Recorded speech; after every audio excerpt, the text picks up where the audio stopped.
Hello बच्चों, बच्चों आवाज आ रही है क्या? Yes sir. आवाज आ रही है? वीडियो आ रहा है कि वीडियो यार दोनों आ रहे हैं? ऑडियो वीडियो दोनों? Yes sir. ओके ओके ठीक है। चलो अब आप एक काम करें, आप लोग अपने है ना इसको वीडियो को चालू कर लीजिए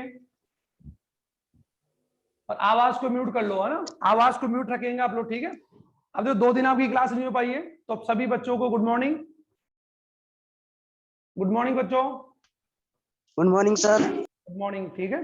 अपने वीडियो को चालू कर सकते हैं लोग। नीतू, नाथावत, अंकित शर्मा, साहिल, दिव्या, मीणा, वीडियो को चालू कर लीजिए और आवाज को म्यूट रखेंगे, ठीक है? चालू करें स्टार्टिंग, ठीक है?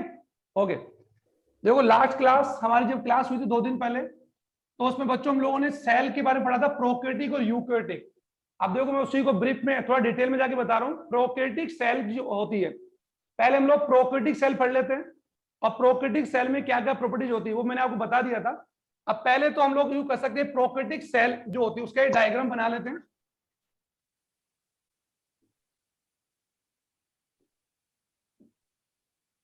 Prokaryotic cell. अब प्रोकैरियोटिक सेल की अगर बात हम करें तो इसके एग्जांपल मैंने बता दी थी। इसके एग्जांपल क्या क्या होंगे बच्चों?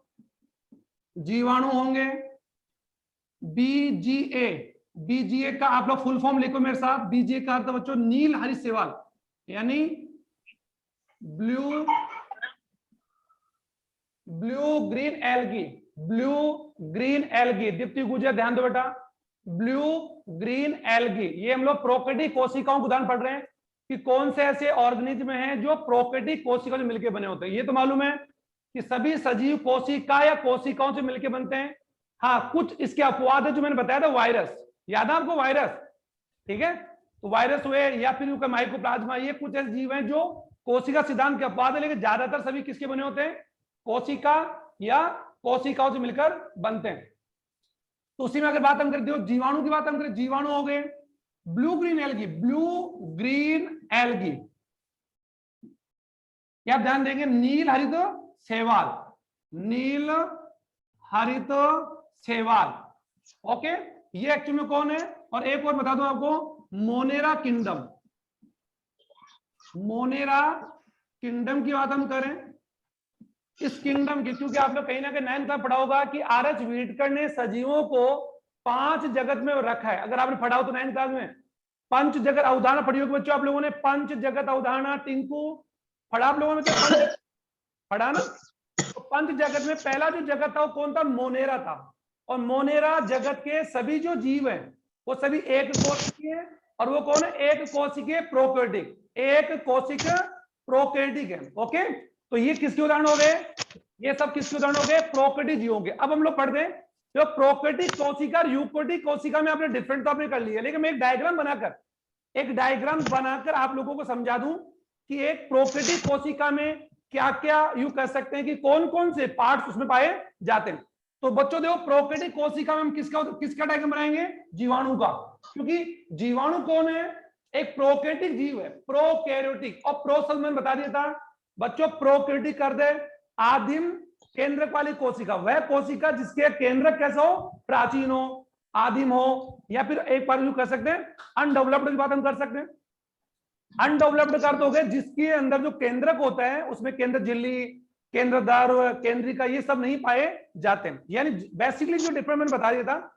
अब बात हम करते हैं जो प्रोकैरियोटिक कोशिका का जो मेन आप लोगों को डायग्राम बना के मैं समझा रहा हूं, फिर आप उसकी प्रॉपर्टीज आप लिख लेंगे। तो प्रोकैरियोटिक कोशिका की ये तो कौन हो गए बच्चों? प्रोकैरियोटिक कोशिका के क्या हो गए? एग्जाम्पल हो गए। ओके, बैक्टीरिया हो गए। और एक मैं और लिख रहा हूं यहां पर साइनोबैक्टीरिया। हालांकि जो ब्लू ग्रीन एल्गी को हम लोग साइनोबैक्टीरिया भी कहते हैं। क्या बोलते हैं? साइनोबैक्टीरिया। ये तो मैं लिखने का आवश्यकता नहीं, लेकिन आप लिख पा रहे होंगे। साइनोबैक्टीरिया भी कह सकते हैं, ये साइनो ओके बैक्टीरिया। ओके, ये सब के सब किसके उदाहरण हो गए? प्रोकैरियोटिक। अब प्रोकैरियोटिक में हम लोग उदाहरण तो हम लोग समझ चुके। प्रोकैरियोटिक कोशिका का डायग्राम अगर मैं बनाता हूं तो हम लोग यहां पर किसका डायग्राम बना रहे हैं बच्चों? जीवाणु का। ये ध्यान दोगे आप लोग, और उसका डायग्राम बना के भी मैं बता रहा हूं, एक ध्यान दीजिए। ये प्रोकैरियोटिक कोशिका,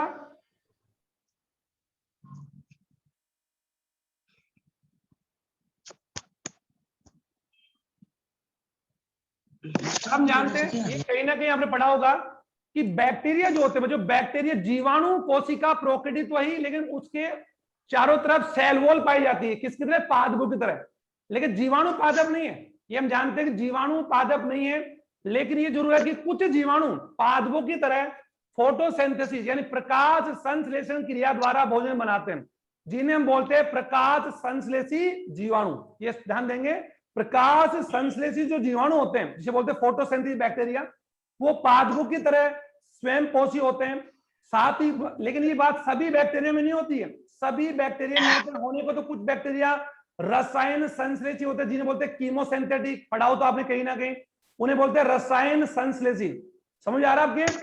रसायन संश्लेषी जीवाणु अलग होते हैं और प्रकाश संश्लेषी जीवाणु अलग होते हैं। लेकिन मैं यहां पर आपको ये बताना चाह रहा हूं कि बैक्टीरिया जो है इनके चारों तरफ भी सेल वॉल पाई जाती है, लेकिन सभी प्रोकैरियोटिक कोशिकाओं में सेल वॉल हो ये जरूरी नहीं है। तो अभी हम लोग प्रोकैरियोटिक कोशिका का डायग्राम किसका उदाहरण लेके समझ रहे हैं, जीवाणु का। ये ध्यान दीजिए, मैं आपको क्या पढ़ा रहा हूं, जीवाणु, यानी एक बैक्टीरिया का डायग्राम बनाकर उसके भाग बता रहा हूं।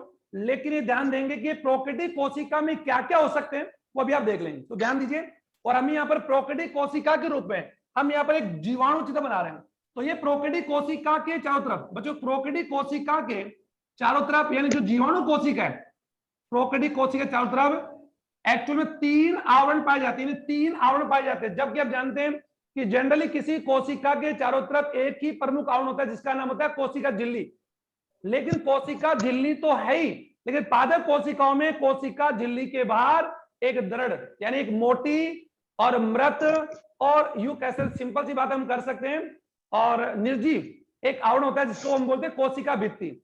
लेकिन जंतु कोशिकाओं में केवल सेल मेम्ब्रेन होती है और पादप कोशिकाओं में सेल मेम्ब्रेन भी होती है और सेल वॉल। लेकिन जो बैक्टीरिया कोशिका है, बैक्टीरिया प्रोकैरियोटिक कोशिका में सेल मेम्ब्रेन भी है, सेल वॉल भी है और एक आवरण और है, यानी एक आवरण जिसे भाषा में बोलते हैं संपुट या कैप्सूल। आप देख पा रहे होंगे बच्चों, जीवाणु कोशिका में 3 आवरण दिखा रहा हूं आपको, देखो 1 आवरण, 2 आवरण, 3 आवरण। तो इसमें जो सबसे अंदर वाला आवरण है, सबसे अंदर वाला जो आवरण है वो तो कौन बच्चों, सेल मेम्ब्रेन। आप आराम से मेरे साथ लिख भी लें जल्दी जल्दी, सेल मेम्ब्रेन। दूसरा जो आवरण है यानी वो दूसरा आवरण है वो कौन है, सेल वॉल। और जो तीसरा आवरण आप जो देख रहे हैं, तीसरा आवरण जो देख रहे हैं बच्चों, ये थर्ड आवरण जो देख रहे हैं वो होता है संपुट या फिर बोलते हैं कैप्सूल। आराम से आप लिख लें, संपुट या कैप्सूल कहते हैं। इस प्रकार जीवाणु कोशिका में कितने आवरण होते हैं, 3। लेकिन ये ध्यान देंगे सभी प्रोकैरियोटिक कोशिकाओं में तीसरा जो आवरण है कैप्सूल वो नहीं पाया जाता। लेकिन हम लोग प्रोकैरियोटिक कोशिका में किस कोशिका का एग्जाम पढ़ रहे हैं यहाँ पर, जीवाणु का। जबकि हम जानते हैं कि प्रोकैरियोटिक कोशिका माइक्रोप्लाज्मा की बात हम करें तो माइक्रोप्लाज्मा में तो सेल मेम्ब्रेन नहीं है। अगर बात हम करें तो कुछ बीजीए की बात हम करें तो कुछ प्रोकैरियोटिक कोशिकाओं में हमने उदाहरण किसका लिया, बैक्टीरिया का। ठीक है, तो आप बैक्टीरिया पढ़ रहे हैं, ये ध्यान देंगे आप जीवाणु पढ़ रहे हैं और जीवाणु के चारों तरफ कितने आवरण होते हैं, 3। सेल मेम्ब्रेन, आराम से सेल मेम्ब्रेन यानी कोशिका झिल्ली, प्लाज्मा झिल्ली कह सकते हैं, जो अपने आप में सजी होती है, जो हम पढ़ेंगे आराम से। दूसरा आवरण होता है सेल वॉल। जबकि बता दूं पादपों में जो सेल वॉल होती है वो सेलुलोज की बनी होती है, और यहां पर जो सेल वॉल होती है बच्चों वो पतली होती है, इतनी मोटी नहीं होती है, और पेप्टिडोग्लाइकोन की बनी होती है। ये ध्यान दोगे, पेप्टिडोग्लाइकोन की बनी होती है जीवाणु सेल वॉल। कौन सी, जीवाणु की कोशिका भित्ति पेप्टिडोग्लाइकोन की बनी होती है। समझ आ रहा है आपके? और बाहर उसके एक आवरण होता है जिसका नाम होता है जेल, यानी एक आवरण होता है स्पंजी आवरण कह सकते हैं, जेल का बना होता है, जिसे हम लोग जेली आवरण भी कह सकते हैं, या फिर क्या कर सकते हैं, कैप्सूल, या फिर बोलेंगे संपुट। ये आवरण हो गए। इसके अलावा इस प्रोकैरियोटिक कोशिका की बात हम करें तो इसमें छोटी छोटी यूं कह सकते हैं दानियां पाई जा सकती है, जिन्हें हमारी भाषा में गैस दाने भी कह सकते हैं, रसदानी भी कह सकते हैं। और इसके अलावा इसके अंदर आनुवंशिक जो पदार्थ है, यानी ये इसके अंदर ये कौन बच्चों, जीव द्रव्य है।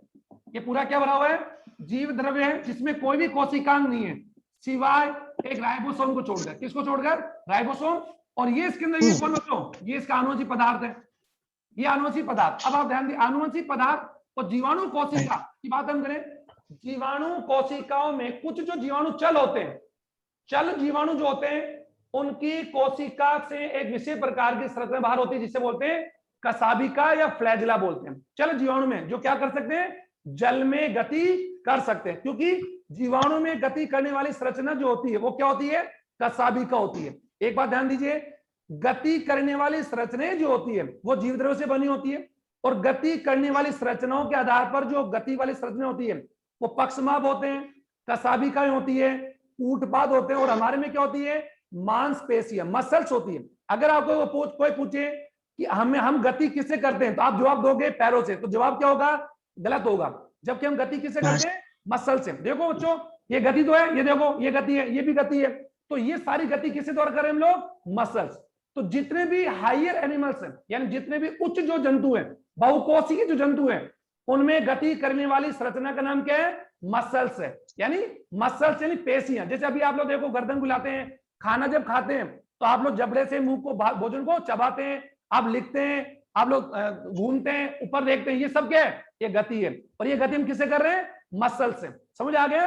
जब हम लोग सोते हैं तो करवट लेते हैं, खड़े होते हैं, बैठते हैं, चलते हैं, भागते हैं, रोते हैं, हंसते हैं, इन सब में हम क्या करते हैं, मूवमेंट। और ये मूवमेंट हम किससे कर रहे हैं, मसल से। तो ध्यान देंगे, तो जीवाणु में गति करने वाली संरचना को क्या है बच्चों, कसाबिका। कसाबिका मैं बता रहा हूं आपको। तो जीवाणु के अंदर, यानी जीवाणु में एक कसाबिका पाई जाती है, यानी ये ध्यान दें, अभी यहीं से समझ लेंगे इसको, ये कसाबिका, ओके, एक कसाबिका पाई जाती है। अब ये कसाबिका एक्चुअली यहाँ पर क्या काम करेगी, इनको गति करने में हेल्प करेगी। जैसे कि नाव को गति करने के हम लोग क्या यूज करते हैं, पतवार का यूज करते हैं। जानते हो ना आप लोग, नाव को गति करने के लिए हम पानी में क्या डालते हैं, पतवार। और 10th पढ़ा होगा आप लोगों ने, क्रिया प्रतिक्रिया के नियम। पतवार को हम लोग पीछे धकेलते हैं तो नाव आगे जाती है। पढ़ा ना 10th क्लास में, न्यूटन के नियम पढ़े आपने, गति के नियम पढ़े 3, जड़त्व का और क्रिया प्रतिक्रिया का तीसरा नियम पढ़ा आपने। प्रत्येक क्रिया के प्रति क्या होती है, अनुक्रिया होती है। ये जानते हो ना आप लोग, जानते हो ना बच्चों, जानते हैं पायल मीणा,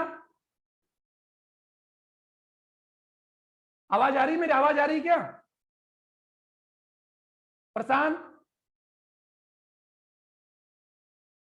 प्रशांत, यस सर, आ रही आवाज, आ रही है पायल।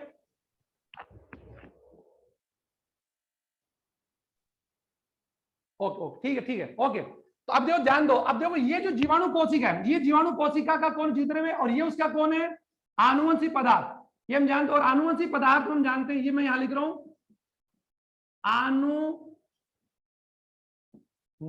पदार्थ है। और ये भी मैंने आपको बता दिया था कि प्रोकैरियोटिक कोशिका में आनुवंशिक पदार्थ क्या हो सकते हैं बच्चों, डीएनए, आरएनए, और बताया था मैंने आपको नॉन स्टोन प्रोटीन।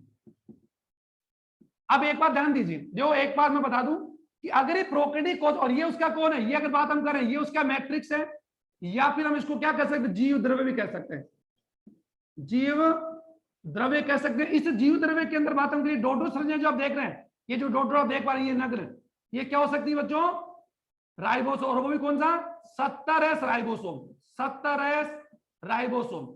राइबोसोम कोशिका का सबसे छोटा कोशिकांग है। आप जानते हैं स्मॉलेस्ट सेल ऑर्गेनेल्स कौन है, राइबोसोम। और राइबोसोम को प्रोटीन सिंथेसिस की क्या बोलते हैं, फैक्ट्री बोलते हैं, ध्यान दोगे। Ribosome is a smallest cell organelles. सबसे छोटा कोशिकांग अगर कोई है तो राइबोसोम है। सबसे बड़ा अगर हम लोग एनिमल्स में जाते हैं तो माइटोकॉन्ड्रिया, और प्लांट्स में जब जाएंगे तो कौन है, लवक। अब ये तो आप देख पा रहे हैं, ये तो हमने प्रोकैरियोटिक कोशिका, इस प्रोकैरियोटिक कोशिका के जीव द्रव्य की बात हम कोशिका द्रव्य की बात हम, ये उसका, तो ये जो आनुवंशिक पदार्थ देख रहे हैं, यही इस प्रोकैरियोटिक कोशिका का बच्चों क्या हुआ, केंद्रक हुआ। अब ध्यान से सुनेंगे, केंद्रक।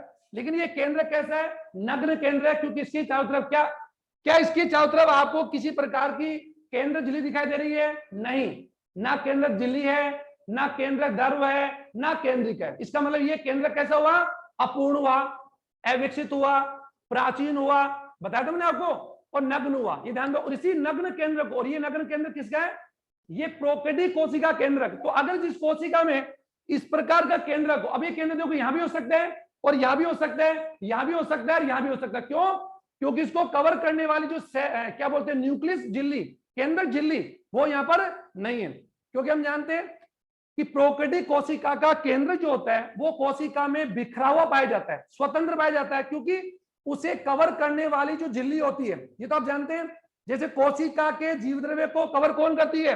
कोशिका झिल्ली, समझ आ रहा है? उसी प्रकार केंद्र को कौन कवर करती है? केंद्र झिल्ली। लेकिन प्रोकैरियोटिक कोशिका के केंद्रक में जो आनुवंशिक पदार्थ होते हैं ये किसी झिल्ली से घिरे हुए नहीं है। आप समझ पा रहे हैं बच्चों? समझ आ गया? इसीलिए प्रोकैरियोटिक कोशिका में डीएनए, आरएनए और नॉन स्टोन, जो कौन सी protein? Non histone. Histone protein नहीं बच्चों, नॉन स्टोन प्रोटीन है, स्टोन प्रोटीन नहीं है। तो ये अंतर हो गया। और नॉन स्टोन प्रोटीन जो होती है, ये ध्यान दो, नॉन स्टोन प्रोटीन, ये सब मिलकर, यानी ये सब मिलकर प्रोकैरियोटिक कोशिका में क्या बनाएंगे बच्चों? गुणसूत्र बनाएंगे। अब आप ध्यान, अब मैंने आपको कहा कि प्रोकैरियोटिक कोशिका में जो डीएनए, आरएनए और स्टोन, नॉन स्टोन प्रोटीन से मिलकर जो धागीनुमा संरचना होती है उसे क्या बोलते हैं? गुणसूत्र। और ये गुणसूत्र कौन से कहलाएंगे बच्चों? प्रोकैरियोटिक गुणसूत्र। ये ध्यान दोगे। अब एक बात ध्यान दीजिए, प्रोकैरियोटिक गुणसूत्र। अब आप लोग जब आगे की क्लास में पढ़ोगे, ध्यान दीजिए, आगे की क्लास में पढ़ोगे, गुणसूत्र 3 प्रकार के होते हैं। जो गुणसूत्र क्या चीज है? डीएनए, आरएनए, स्टोन प्रोटीन से मिलकर बनी आनुवंशिक संरचना, जो आनुवंशिक सूचनाओं का एक पीढ़ी से दूसरी पीढ़ी में क्या करती है? वाहक करती है। जैसे हमें हमारे माता पिता जो आनुवंशिक गुण मिले, आपके अंदर जो बच्चों जो गुण होते हैं, आनुवंशिक गुण, आपकी त्वचा, जो भी आपकी पूरी बॉडी में जो गुण है, ये सभी आपको किससे मिले? आपके माता पिता से, दादा दादी से, नाना नानी से मिलते हैं ना। ये कौन से गुण होते हैं? आनुवंशिक। अब आप बोलते आनुवंशिक गुण कौन से हैं? जैसे आपके त्वचा, नाक, कान, मुंह, बाल, ये जो भी पूरी बॉडी आप देख रहे हैं, आपकी लंबाई, आपका रंग, आपके बोलने का तरीका, आपके सोचने का, आपका गुस्सा आना, ये सब आपका बिहेव, ये सारे कौन से गुण हो गए बच्चों? आनुवंशिक। तो आनुवंशिक गुणों का जो संग्रह करता है उसे हम क्या बोलते हैं? गुणसूत्र कहते हैं। और गुणसूत्र 3 प्रकार के होते हैं, अभी सुन लो। वायरस गुणसूत्र, जो वायरसों में होते हैं, ठीक है, वायरस गुणसूत्र।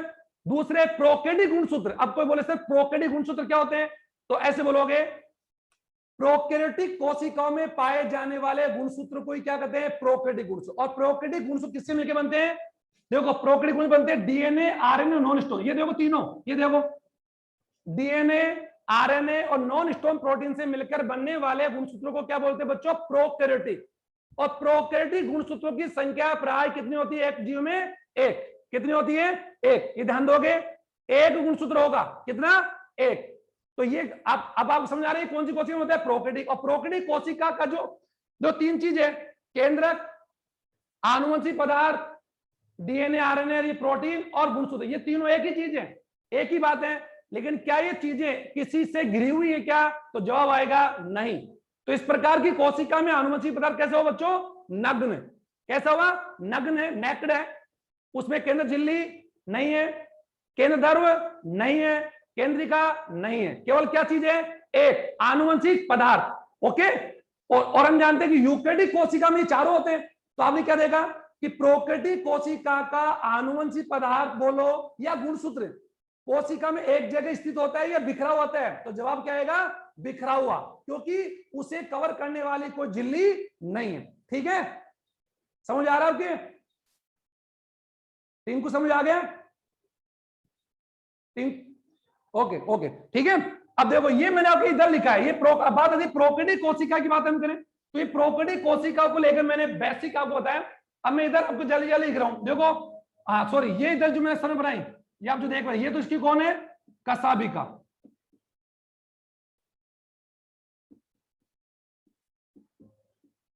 कसाबिका बोले या फिर क्या बोलेंगे? फ्लैजला। फ्लैजला, ठीक है, फ्लैजला कसाबिका। ये कसाबिका पाई जाती है जो चाबुक की तरह होती है। ये गति करने में इसकी क्या करती है? मदद करती है। तो एक प्रोकैरियोटिक कोशिका के अंदर अगर बात हम करें तो प्रोकैरियोटिक कोशिका की बात हम करें तो सबसे पहली बात, इसका आकार छोटा होता है, नंबर 1। इसके चारों तरफ सेल मेम्ब्रेन होती है, कोशिका झिल्ली होती है जो वसा और प्रोटीन की बनी होती है। नंबर 2, कोशिका भित्ति। जो कोशिका भित्ति बच्चों मैंने यहां पर दिखाई है, ये कोशिका भित्ति, ये कोशिका भित्ति किसकी बनी होगी? पेप्टिडोग्लाइकोन। मैं एक ही बात बता रहा हूं आपको, पेप्टिडोग्लाइकोन की बनी होती है। और बाहर जो आवरण देख रहे हैं संपुट, यानी यहां पर कितने आवरण दिखाई दे रहे हैं आपको? 3। बाह्य आवरण जिसका नाम क्या है? संपुट है, जिसे हम लोग जेली भी कह सकते हैं, कैप्सूल भी कह सकते हैं। ये एक्चुअल में कह सकते हैं म्यूको पॉलीसैकेराइड का बना हो सकता है और एक जेली नुमा एक संरचना पाई जाती है जो केवल जीवाणु में पाई जाती है। अब बात डिपेंड करता है कि ये उन जीवाणु पाई जाती है, अभी इतना अलग है नहीं, ये उन जीवाणु पाई जाती है बच्चों जो एक्चुअल में जो जीवाणु दो प्रकार के होते हैं, कहने का आपने पढ़ा होगा, रफ और स्मूथ, यानी खुरदरे और चिकने। तो जो कह सकते हैं जो स्मूथ बैक्टीरिया होते हैं, स्मूथ बैक्टीरिया जो होते हैं उनमें पाई जाती है, रफ में नहीं पाई जाती है। तो कॉमन सेंस की बात है, ये सभी जीवाणु में नहीं पाई जाती है, लेकिन कुछ में पाई जाती है, जिसको हम क्या बोलते हैं, जेली या संपुट या फिर आवरण। इसके अलावा फिर आप आ जाइए, प्रोकैरियोटिक कोशिका की बात हम करें तो इसके जीव द्रव्य इसके कोशिकांग की बात, कोशिका द्रव्यों की बात हम करें तो उसमें केवल एक ही कोशिकांग राइबोसोम, और बाकी कोशिकांग को मैं अगर बात करूं जैसे नंबर 1 माइटोकॉन्ड्रिया, तो इनमें माइटोकॉन्ड्रिया नहीं होता। तो मैं एक एक करके मैं बच्चों इधर लिख रहा हूं, इधर मैं लिख रहा हूं, इधर दिख रहा होगा आपको, दिख रहा है बच्चों यहाँ पर? चलो मैं इसको हटा देता हूं, एक बार मैं इसको हटा देता हूं, ये तो समझ आएगा होगा आपके। अब हम प्रोकैरियोटिक कोशिका के अंदर क्या क्या होता है, देखो सबसे पहली बात प्रोकैरियोटिक कोशिका की बात हम करें, प्रोकैरियोटिक कोशिका का जो आकार होता है वो बच्चों बहुत छोटा, 0.1 से लेकर 0.3 माइक्रोन का होता है, बहुत ही छोटी होती है कंपेयर टू यूकैरियोटिक कोशिका। जो यूकैरियोटिक कोशिका तो बड़ी होती है, लेकिन प्रोकैरियोटिक कोशिका का आकार बहुत ही छोटा होता है। आकार यानी इसका आकार अगर आप देखेंगे तो यू का इसका आकार क्या होता है बच्चों, बहुत छोटा, बहुत छोटा होता है। नंबर 2 की बात हम करें, नंबर 2 प्रोकैरियोटिक कोशिका के अंदर यू कैसे सेल, अभी वही मैंने लिखा था सेल मेम्ब्रेन, एक एक चीज देख रहे हैं, सेल मेम्ब्रेन। तो आप लोगों ने क्या जवाब दिया, सेल मेम्ब्रेन इसमें क्या होती है बच्चों, उपस्थित यानी पाई जाती है। लेकिन सेल मेम्ब्रेन जो यहां पर होती है ये प्रोकैरियोटिक कोशिका चल रही है, सेल उपस्थित होती है और वो किसकी बनी होती है, वसा और प्रोटीन की बनी होती है और थिन होती है। थिन जानते हैं बच्चों, पतली, थिन यानी पतली होती है, थिन यानी पतली। नंबर 2 पर आ जाइए, सेल वॉल। बच्चों समझ आ रहा है सेल वॉल, सेल वॉल का अर्थ होता है, जब बच्चों सब जानते होंगे, कोशिका भित्ति। तो कोशिका भित्ति की बात हम करें, कोशिका भित्ति यहां पर क्या है आप देख पा रहे होंगे, मैं इधर क्या लिख रहा हूं बच्चों, इधर मैं प्रोकैरियोटिक कोशिकाओं के इधर आपके सामने क्या लिख रहा हूं, लक्षण लिख रहा हूं कि प्रोकैरियोटिक कोशिका में क्या क्या पाए जाते हैं। ओके, अच्छा सेल वॉल आपने क्या देखा कि उपस्थित होती है, उपस्थित होती है, कैसी होती है बच्चों, पतली होती है, पतली होती है, मृत होती है और किसकी बनी होती है, पेप्टिडो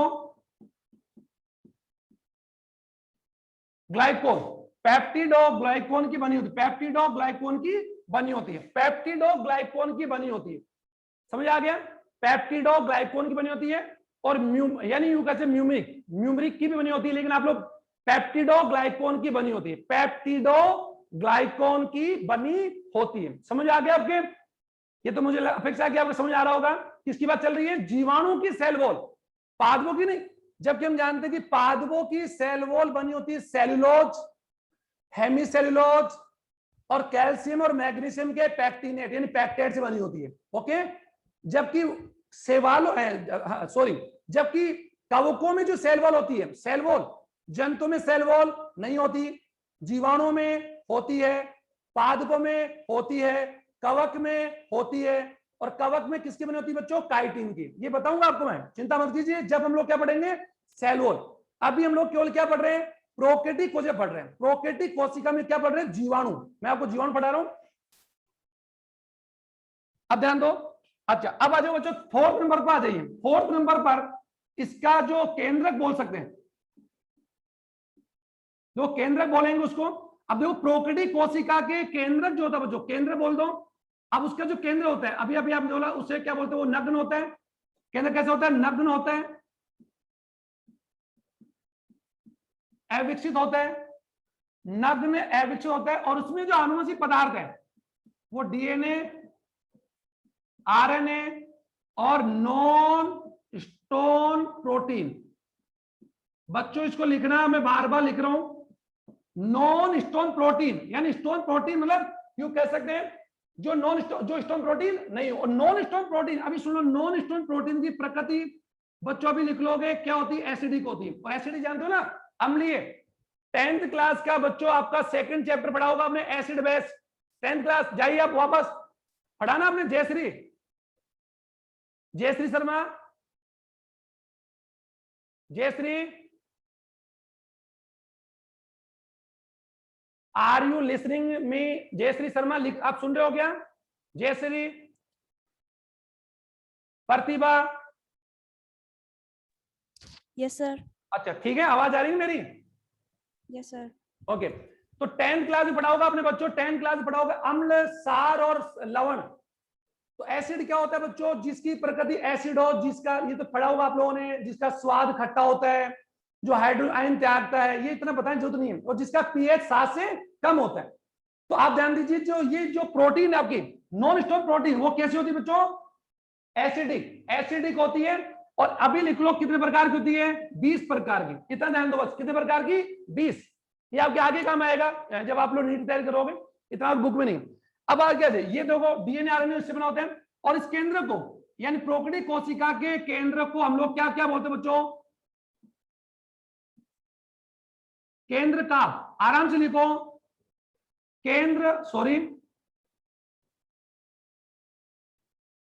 केंद्र काव क्या बोलते हैं? प्रोकैरियोटिक कोशिका। ये मैं अभी आपको क्या बता रहा हूं, प्रोकैरियोटिक कोशिका के केंद्र को क्या बोलते हैं बच्चों? केंद्र काव।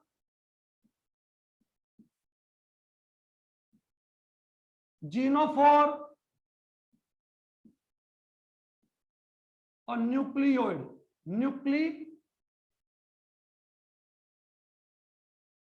न्यूक्लियोइड, ये सब किसके नाम है? प्रोकैरियोटिक कोशिका के केंद्र को। और प्रोकैरियोटिक कोशिका का केंद्रक, जिसे हम लोग क्या बोलते हैं, वो नग्न होता है, नैप्ड, क्योंकि उसमें केंद्र झिल्ली नहीं है। अब एक सुनना, इस केंद्रक में आपने क्या देखा? इस केंद्रक में क्या देखा? केवल बच्चों, केवल उसमें कौन से पदार्थ हैं? आनुवंशिक। आपने क्या देखा कि प्रोकैरियोटिक कोशिका में केवल 4 में से केवल कितनी चीजें मौजूद है? 1, और वो केवल क्या है? आनुवंशिक पदार्थ है। ओके, जबकि इसमें क्या क्या नहीं है? केंद्र झिल्ली नहीं है, मैं यहां पर लिख भी रहा हूं, आप जानते होंगे। इस केंद्रक में केंद्र झिल्ली, तो आप लोग क्या बोलोगे? एब्सेंट है इसके अंदर। क्या बच्चों? एब्सेंट नहीं है। केंद्रिका यानी न्यूक्लियोलस, वो भी क्या बच्चों? एब्सेंट है। और तीसरे नंबर पे कौन है? न्यूक्लियोप्लाज्म, या बोलते हैं केंद्रक द्रव्य, और वो भी क्या बच्चों? एब्सेंट। तो आपने क्या देखा कि प्रोकैरियोटिक कोशिका के केंद्रक में देखो 1, 2, 3, और चौथे नंबर पर कौन चीज बताई मैंने आपको? चौथे नंबर पर मैंने क्या बताई? आनुवंशिक पदार्थ। तो आनुवंशिक पदार्थ आपने क्या बोला? आनुवंशिक पदार्थ इनमें क्या होता है? उपस्थित होता है। अब एक बार मुझे बताइए, जो केंद्रक के कितने भाग होते हैं? 1, 2, 3 और 4। इन 4 में से 3 जो चीज है, 3 जो भाग है, वो तीनों प्रोकैरियोटिक कोशिका के केंद्रक में नहीं पाए जाते। बस इसको अपने दिमाग में बैठा लो। और उसमें केवल चौथा जो कारक है, चौथा है, वो कौन है? आनुवंशिक पदार्थ। वो देखो ये रहा, वो पाए जाते हैं। लेकिन आनुवंशिक पदार्थ में भी क्या नहीं है? क्या नहीं है? यानी स्टोन प्रोटीन नहीं है। कौन सी प्रोटीन नहीं है? स्टोन। नॉन स्टोन तो है, लेकिन स्टोन प्रोटीन नहीं पाई जाती। तो ये मुख्य अंतर बता दी मैंने आपको, कि मुझे अपेक्षा तुम समझ में रहे होंगे। और प्रोकैरियोटिक कोशिका के केंद्र को क्या क्या कहते हैं बच्चों? केंद्र का, जीनोफोर और न्यूक्लियोइड, ये ध्यान दोगे। और ये कैसा होता है? नग्न होता है, स्वतंत्र होता है। क्या ये कोशिका में, क्या इस प्रोकैरियोटिक कोशिका के अंदर, क्या ये यहां हो सकता है? हाँ। यहां हो सकता है? हाँ। यहां हो सकता है? यस। ये कहीं भी हो सकता है, ये एनीवेयर इन सेल, ये सेल में कहीं भी हो सकता है, क्योंकि ये किसी से कवर्ड नहीं है। ओके, आगे बढ़ते हैं। केंद्रक के बाद में, ये तो हो ही गया। अब उसमें एक के भाग हो, जल्दी जल्दी में लिखता हूं। नंबर 2 की बात हम करते हैं, माइटोकॉन्ड्रिया, यानी श्वसन। जैसे तो बच्चों माइटोकॉन्ड्रिया हम जानते हैं, माइटोकॉन्ड्रिया कोशिकाओं में कौन सा अंग है बच्चों? और ये कहीं नहीं पढ़ा होगा, इसको हम लोग क्या बोलते हैं? Power house of the cell, यानी कोशिका का क्या बोलते हैं बच्चों? Power house. क्योंकि माइटोकॉन्ड्रिया में कौन सी क्रिया होती है? भोज्य पदार्थों का ऑक्सीजन होता है, पढ़ा होगा आपने। खाद, ये भी आपके 10th क्लास के अंदर आपके बायोलॉजी का चैप्टर था, 10th क्लास में था ना, श्वसन क्रिया। कार्बनिक भोज्य पदार्थों के ऑक्सीकरण क्रिया जिसमें ऊर्जा प्राप्त होती है, उसे क्या कहते हैं बच्चों? श्वसन। श्वसन क्रिया का अर्थ श्वास लेना श्वास लेना नहीं होता है, वो तो स्वांतन क्रिया है, वो तो श्वास लेना होता है। जबकि श्वसन क्रिया क्या होती है? कार्बनिक भोज्य पदार्थों का, यानी भोजन का, किसका बच्चों? भोजन का ऑक्सीकरण होना ही क्या कहलाता है? श्वसन क्रिया। और ये क्रिया एक्चुअल में होती क्या है? कोशिका में। और कोशिका में कहा? माइटोकॉन्ड्रिया। तो क्या ये क्रिया समय होती है? मैं बोलूंगा हाँ, एक कोशिक से लेकर बहुकोशिक है। तो जीवाणु जो प्रोकैरियोटिक है उनमें माइटोकॉन्ड्रिया तो नहीं है, तो इसमें भी श्वसन अंग कैसे है? तो मैं बता दूं कि जो जीवाणु अवायवी है, कौन से बच्चों? अवायवी जीवाणु जिनमें श्वसन अंग नहीं होता, अवायवी। ओके, वायवी जो जीवाणु होंगे उनमें माइटोकॉन्ड्रिया यानी श्वसन अंग माइटोकॉन्ड्रिया। तो इनमें क्या होता है? अभी मैं लिखा था कि इनमें माइटोकॉन्ड्रिया क्या होता है? एब्सेंट होगा। लेकिन माइटोकॉन्ड्रिया की जगह इनमें कौन सा ऑर्गन होगा बच्चों? मीजोसोम्स।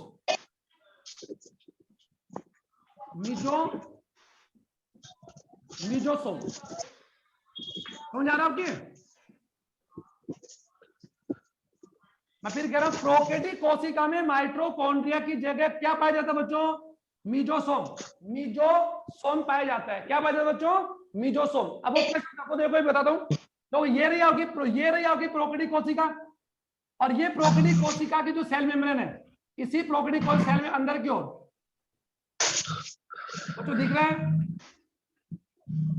ये जो संरचना आपको जो अंदर दिखाई दे रही है प्रोकैरियोटिक कोशिका में, यही कौन है? मीजोसोम से। कौन है? मीजो। लेकिन ये मीजोसोम किन में पाई जाएगी बच्चों? वायवीय प्रोकैरियोटिक कोशिका, वायवीय एरोबिक। जो और ये भी हमने पढ़ा हुआ 10th क्लास में कि श्वसन क्रिया दो प्रकार की होती है, वायवीय और अवायवीय, ऑक्सी और अनॉक्सी। पढ़ा क्या? आवाज आ रही है मेरी? पढ़ा आपने? ओके, तो आप जानते हैं कि प्रोकैरियोटिक कोशिका जो होती है, प्रोकैरियोटिक कोशिकाएं ज्यादातर क्या होती है? अनॉक्सी होती है। और जो ऑक्सी होती है, जो श्वसन क्रिया करती है, ऑक्सी करती है, उनमें श्वसनांग क्या पाया जाता है बच्चों? मीजोसोम। ओके, मीजो समझ आ गया? किसकी जगह? माइटोकॉन्ड्रिया की जगह। समझ आ गया बच्चों? पहला टू माइटोकॉन्ड्रिया। अच्छा ठीक है, आगे बढ़ते हैं। माइटोकॉन्ड्रिया की बाद में अगर बात हम करें, इसमें इन्हीं कोशिकाओं के अंदर देखो, इन कोशिकाओं में क्या क्या नहीं है? एक साल लिख रहा हूं मैं आपको। गोल्जी का है, ईआर सुने होगा आप लोगों ने? ईआर का अर्थ एंडोप्लाज्मिक रेटिकुलम। ईआर का सुना बच्चों आपने? एंडोप्लाज्मिक रेटिकुलम में अंतःप्रद्रव्य जालिका सुना आपने? अंतःप्रद्रव्य जालिका, ईआर बोल रहा हूं यहां पर शॉर्ट में, अंतःप्रद्रव्य जालिका। जो गोल्जी को है ईआर, अंतःप्रद्रव्य जालिका। इसके अलावा अगर बात हम करें इन कोशिकाओं की बात हम करें, और अगर यू कह सकते हैं तारक काय, इसे आप लोग बोलते हैं सेंट्रोसोम बोलते हैं। तारक काय की बात हो गई, माइटोकॉन्ड्रिया ही गया, और लवक, ये सभी एक्चुअल में इनमें क्या होते हैं बच्चों? अनुपस्थित होते हैं। लेकिन ये जरूर बात है कि प्रोकैरियोटिक कोशिका में एक कोशिकांग होता है, वो कौन सा है? राइबोसोम। तो राइबोसोम एक वो कोशिकांग है जो यहां पर कौन सा होगा? 70 है। जबकि यूकैरियोटिक कोशिका में कौन सा होगा? 80S। ओके, बस यही वो कोशिकांग है जो दोनों कोशिका में पाया जाता है, लेकिन वो भी अलग अलग पाया जाता है। अब बात आती है कि जो प्रोकैरियोटिक कोशिका है जो प्रकाश संश्लेषण क्रिया करती है, उनमें लवक तो नहीं होते, लेकिन उनमें